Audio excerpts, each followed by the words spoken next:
record. Okay, we're talking to, can I ask you how to say your name first? Barbour. Barbour, okay, thought so. We're talking to Dr. Michael Barbour. He is at Sacred Heart University and he researches K-12 online learning and all the configurations. Dr. Barbour, I have two questions. My first is, what are trends that you're seeing in K-12 blended and online learning in the U.S.? Like, where are we and where might we be heading? Well, it's interesting that you say specifically in the U.S. because the U.S. environment is actually very different than any of the other environments when we're looking at online and blended learning, at least from a field perspective. Online and blended learning in the U.S. has really sort of been coupled together, whereas outside of the U.S. we tend to talk about online learning mainly at a distance. Blended learning oftentimes gets talked about as technology integration or some form of e-learning, and that e-learning goes on a spectrum from just basic technology integration to offering courses completely online within a local geographic context. But within the U.S., we've seen those two terms really sort of intermingled, and I think that's largely due to many of the advocacy groups that have been pushing in this field, organizations like iNACOL and the Christensen Institute, even the Evergreen Education Group. And where we are right now, I mean, online learning as a means of delivery has been around for 2.5 decades at this point.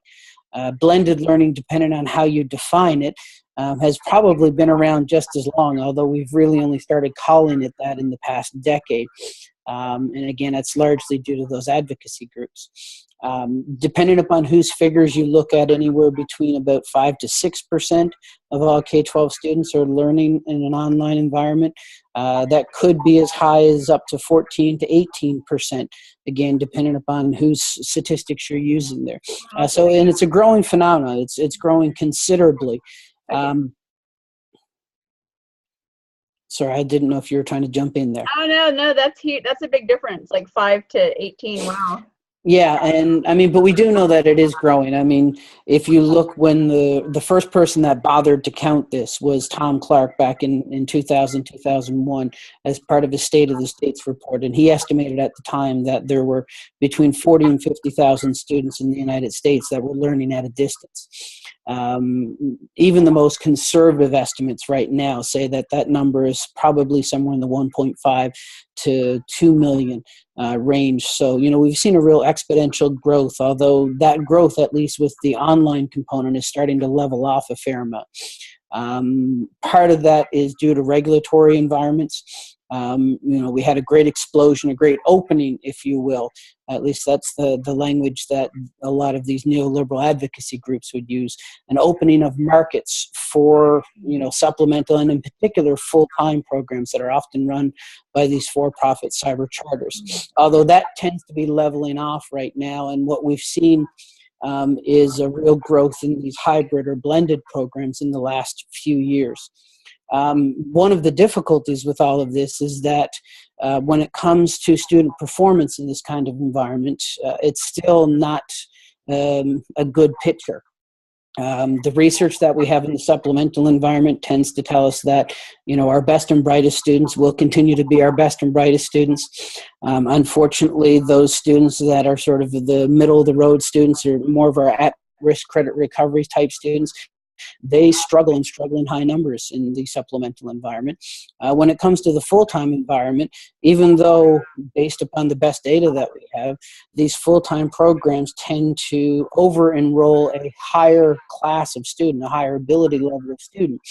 These online programs, these full-time online programs, tend to perform at much, much lower levels than what their brick and mortar counterparts do. And regardless if it's some of the more progressive organizations like the National Education Policy Center, or more of the sort of educational reform friendly neoliberal organizations like Credo out of Stanford University, you know, they've all found that, you know, full-time online programs actually perform quite poorly compared to their brick and mortar counterparts. And interestingly, it's actually sort of the first time we've looked at it, because we've always sort of been under the impression that the blended model has tended to be a useful model for a lot of those struggling students, and a way in which we could take the best of that sort of face-to-face brick and mortar instruction and meld it with the best aspects of the flexible kind of environment, and that, to use all of those neoliberal buzzwords, that customized, personalized, individualized kind of,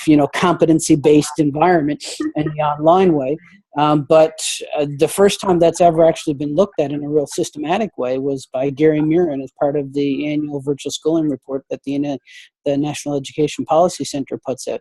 And he actually found that those blended programs perform at about the same level that those full-time online programs perform, which again is quite miserably compared to a traditional brick and mortar environment.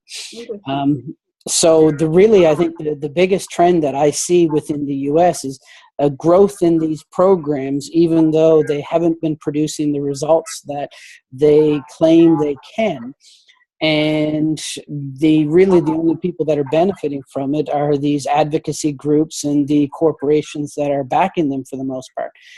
The number of the percentage or proportion of students that are actually being served in good ways by these programs are quite small, and in many cases, many of these students would have been served through other means within the educational system. Mm-hmm. Okay, well, that's interesting. What do you think is causing the miserable assessment, data? I mean, the assessment data that shows the sort of miserable results going on. Well, I think a lot of it has to do with how these programs are organized. For all of their talk about customization and personalization and individualization, it really is a one-size-fits-all model. If you and I were both in a full-time online environment right now, we would both have a teacher that has a student-teacher ratio that's anywhere from 2 to maybe even 5 times the average student-teacher ratio in the classroom environment. Wow. You and I would basically start off doing some kind of online assessment. And based upon that online assessment, the artificial intelligence that's built into the learning management system would figure out what we didn't know and give us, in all honesty, some well-designed from an instructional design perspective, although very behavioralist in terms of its structure. I mean, it is very rote information. I mean, this is like an online thinking machine. Now, it's a very fancy, glitzy, multimedia-based, with all the bells and whistles thinking machine, but it is an online thinking machine. Sort of the Skinnerian thinking machine. Right. Sounds like in the ed tech kind of world. But if you got, say, 30% of that assessment wrong, and I got 40% wrong, but 20% of what we got wrong was consistent with each other, we would actually get the exact same instruction. The only personalization that actually happens is how much of the instruction you and I do. If we have the same things wrong, we get the exact same instruction. And then we go and do another assessment. And, if we get 80% on that assessment, which is what they perceive or what they use as a guide for mastery, then we move on to the next bit. If we don't get 80%, we get another set of content, again, about that stuff that we didn't know. The teachers are basically only there to be on-demand tutors, or if we fail to log in for a period of time, they're required to actually come, and try to cajole us into participating, which is why they're able to have such a high student-teacher ratio, because these folks aren't really teachers. They are sort of tutors in that old correspondence distance ed model that we used to send off the packet and the tutor would grade it. Well, now the tutor doesn't grade stuff. The computer does all that for them. They're just there to answer questions and to basically be like a truant officer. So that's one of the difficulties, I think, is just this. It is a one-size-fits-all model, both in terms of the way in which the curriculum is put together, the structure that's put in place to support students, and the way students are instructed within that model.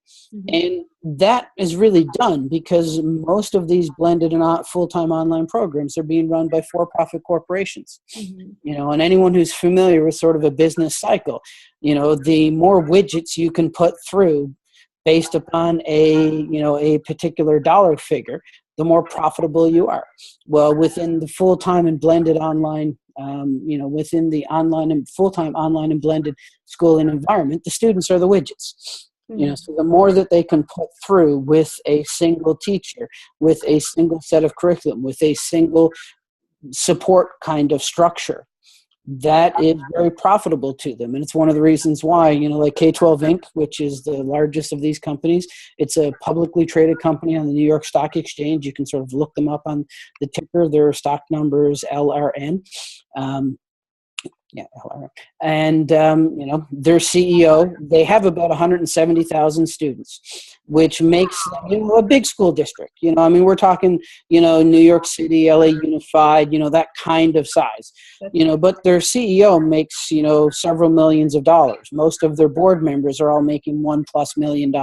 And that's just base salary. That doesn't count bonuses in many cases. How many superintendents do you know across the country that are making, $1 million+ on an annual basis, plus having bonuses and stock options and all sorts of other things? Wow. That's really what's sort of driving a lot of this. It's one of the reasons why you see that one of the things that the research does show is size of program actually makes a big difference when we're looking at student performance. The smaller the program, the better they tend to perform. And one of the reasons for that is it's a scale thing. If you're looking at a focused group of students and you're trying to address the needs of a specific type of student and you're only interested in that kind of student, you can really tailor a program around that. One of the best examples I always use is there's a program up in Port Huron, Michigan called it's run by the St. Clair County Regional Educational Services Agency, or their RESA there. It's called the Virtual Learning Academy. And they work with students that have been involved in the juvenile justice system. So all of their students are folks that either have been in juvenile detention, some of them in jail, or are just getting out of that kind of environment. Many of these students have been permanently expelled or permanently excluded from the traditional brick and mortar system. Because they're targeting just this group of students, they can look at it and say, okay, for this particular population of students, how can we design a program that is going to cater to their needs? So one of the things that they do is students only take 2 classes at a given time to decrease the number of subjects that they've got to focus upon.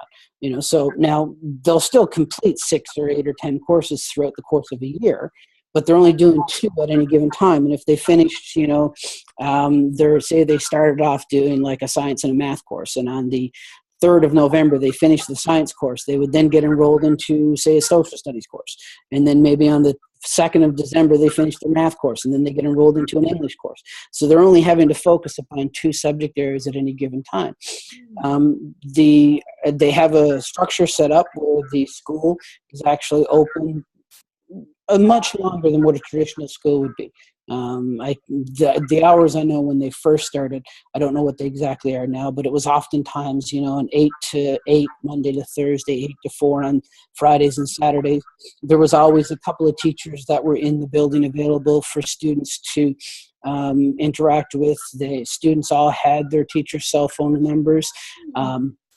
Teachers were assigned students in sort of a homeroom kind of concept. So while the students were taking the courses in an online format, they had a homeroom teacher, if you will, that they were responsible for checking in with. And they were actually required to come to the building for 8 hours a week in 2 separate sittings.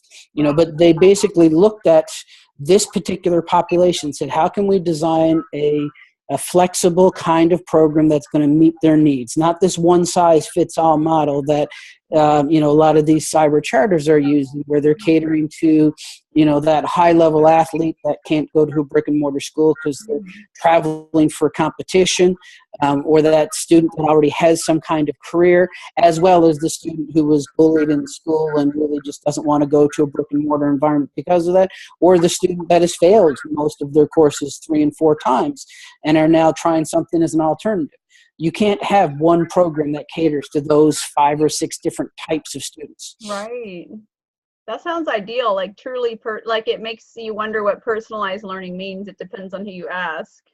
Yeah, and I mean the thing I like about a lot of these smaller programs is, what they're doing is they're saying we have a certain segment of our students that aren't being served in our traditional brick and mortar kind of environment? How can we think creatively using some of these online tools, in some cases in completely online ways, in some cases in hybrid and blended ways, to really cater to their needs so that we can actually provide them with an education like we are legally required to do? Right. That's all interesting. I want to explore, I want to learn more. I know you're an expert at this. Has anybody done research talking to students with learning disabilities and how they're doing or not doing well in these programs? Kind of. There is a federally funded center for, it's actually called the Center for Online Learning Students with Disabilities, based at the University of Kansas. One of the, I will be perfectly frank and say this, that one of the unfortunate things about it was when it was awarded by the Federal Department of Education, there were very few folks that were actually involved in the field of online learning that were part of the initiative. The vast majority of folks that were part of it were special education folks.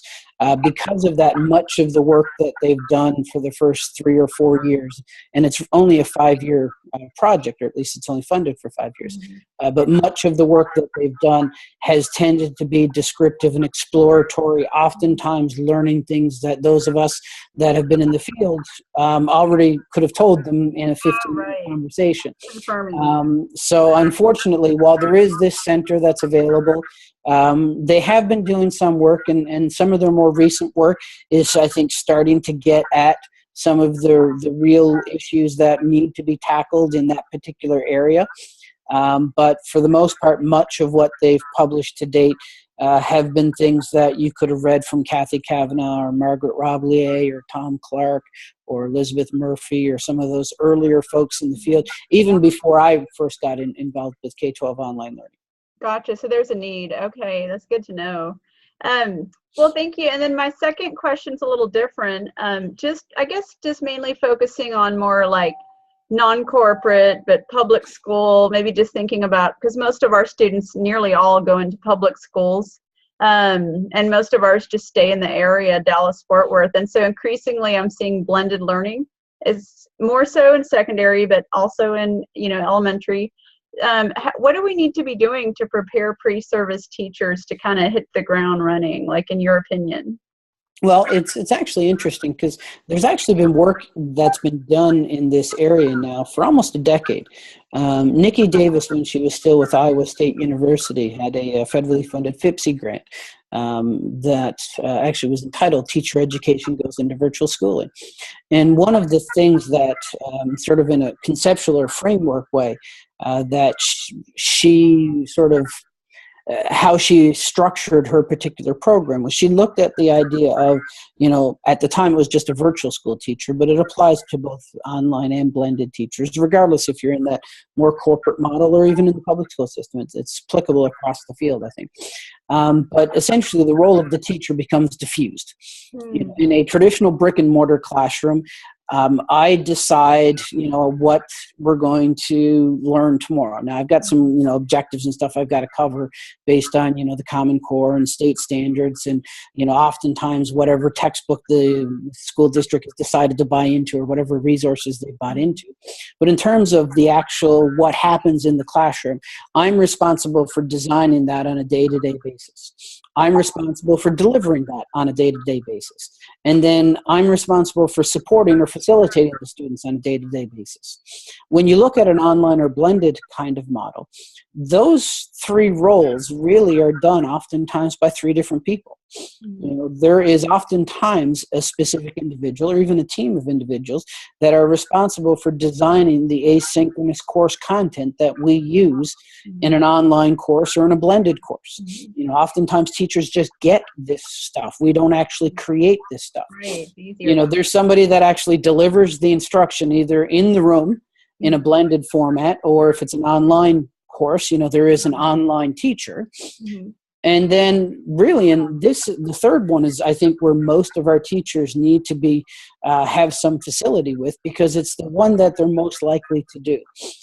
for those teachers that have online students at their school that they're not actually teaching, but, they're being taught by some online teacher or somewhere else in the world or somewhere else in the state, but the kids are still, at my school.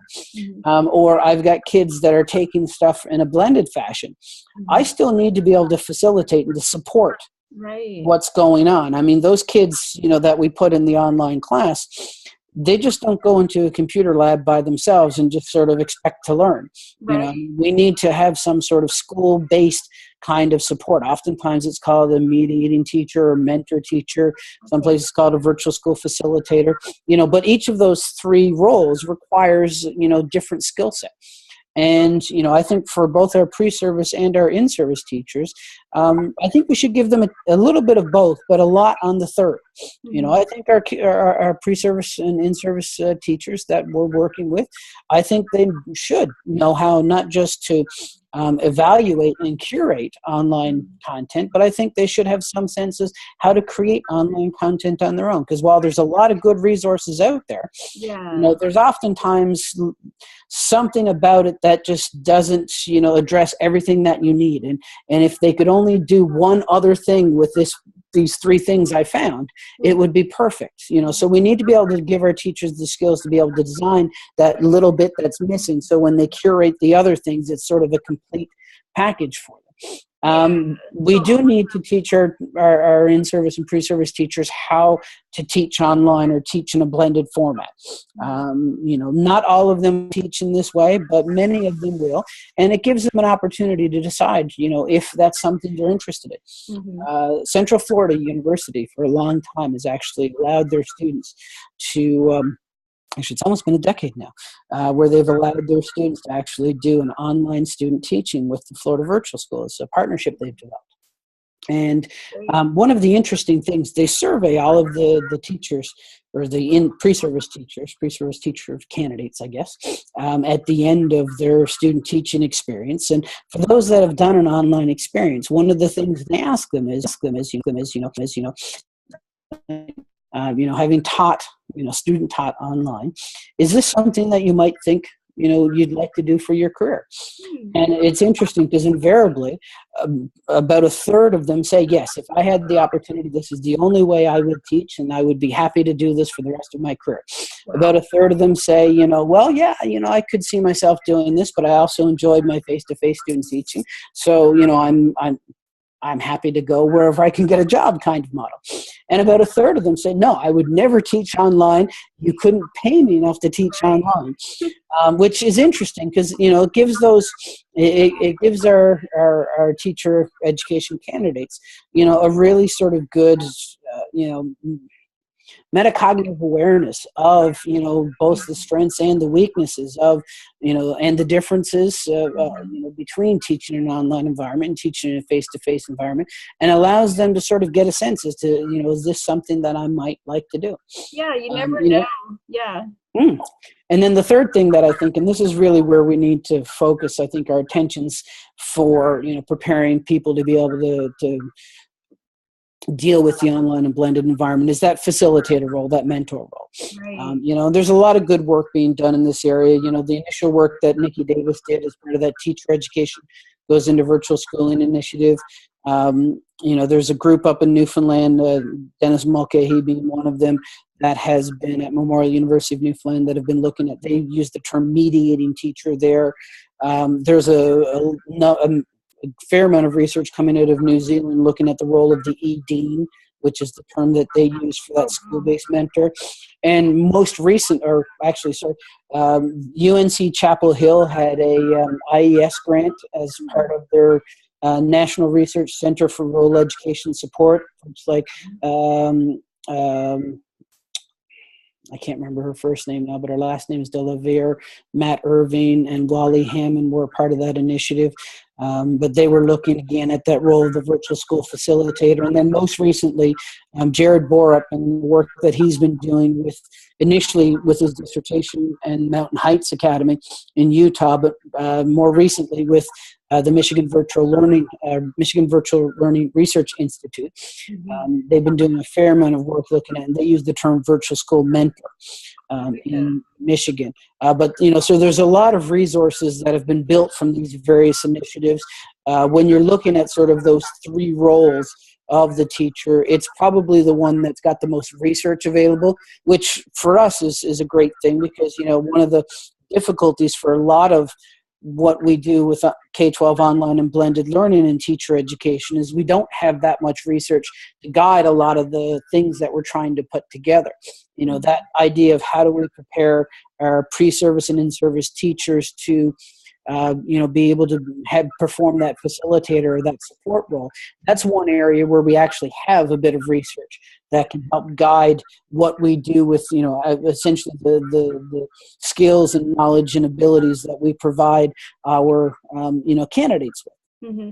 I love the mentoring focus. I've been doing some digital mentoring research, action research on my own teaching on using synchronous learning, webinar-based kind of learning through, and so that's been a real interest. And we've drawn on literature like from Murphy and colleagues, the coaching, mentoring, and facilitating kind of roles, and those really make sense to me. Okay. So that's really been helpful. That all resonates with me. That's great. I like the mentoring aspect that you mentioned. Yeah, and like I said, it's the one that our teachers are most likely to perform. So it's the one we should probably spend the most time getting them ready for. That's good. I like that. And then I think too, just being flexible, like the tech support that you might have to give to students, and you may not know answers. So knowing how to look that up is also a skill. Well, not just there's actually, I think, great benefit to sitting there with a student and muddling your way through something, because you're sort of verbalizing and going through that critical thinking, problem solving process of how do I deal with whatever technical issue that I've come up with. And the students, if they're if you use that as a teaching moment, I think are quite helpful. In much the same way that in theory, the virtual school mentor or the facilitator isn't supposed to be a source of content-based support. Mm-hmm. You might be an English teacher and you might have a bunch of students in the back of your room doing credit recovery algebra 1. Mm-hmm. Again, that idea of muddling through, trying to figure out the answer to an algebra 1 problem when it may be a decade or 15 years ago since the last math class you took. Right. That sort of working it through and trying to figure it out, and where you go looking to try to get the answers and the help, and how do I do this next step. Again, all of that is, I think, part of how we go about supporting our students. And so those are actually just some of the skills that, if you look at some of the research by the North Carolina Chapel Hill folks, or that Jared has been doing, or that Dennis Mulcahy or Nikki Davis has been doing, that's actually one of the things that they will talk about. That idea of sort of they don't use the term muddling through, but I mean that's really what we're talking about. Yeah, I call it troubleshooting, but yeah, muddling through, that's a skill. Yeah, it takes time. Well, thank you. I think you've brought up a lot of good points and given some food for thought. Do you have anything else you want to mention? No, I think that's about it. Okay, great.